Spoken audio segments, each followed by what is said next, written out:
நடிகர் ரஜினிகாந்த் இன்று சென்னையில் இருந்து விமானம் மூலம் கோவை வந்தார். பின்னர் கார் மூலம் கேரள மாநிலம் பாலக்காடு சென்றார். விமான நிலையத்தில் நடிகர் ரஜினிகாந்த் நிருபர்களுக்கு பேட்டி அளித்தார். அப்போது அவர் கூறுகையில், நான் ஜெயிலர் 2 படப்பிடிப்புக்காக கேரள மாநிலம் பாலக்காடு செல்கிறேன். அங்கு 6 நாட்கள் படப்பிடிப்பு நடைபெறுகிறது. இதில் கலந்து கொள்கிறேன். இந்த படம் ஜூன் மாதத்திற்கு பிறகு வெளியாகும் என்றார்.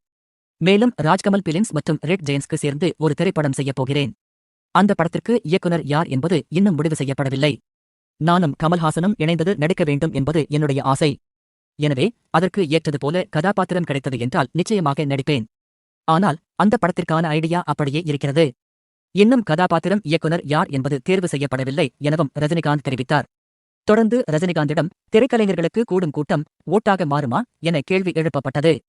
அதற்கு ரஜினிகாந்த் நோ கமெண்ட்ஸ் என பதில் அளித்துவிட்டு புறப்பட்டுச் சென்றார். முன்னதாக பயணிகள் தினத்தை முன்னிட்டு கோவை விமான நிலையத்தில் கல்லூரி மாணவிகள் படுகர் இன நடனமாடி பயணிகளை வரவேற்றனர். நடிகர் ரஜினிகாந்துக்கும் வரவேற்பு அளிக்கப்பட்டது. தொடர்ந்து நடனமாடிய மாணவிகள் ரஜினியுடன் குழு புகைப்படம் எடுத்துக் கொண்டனர்.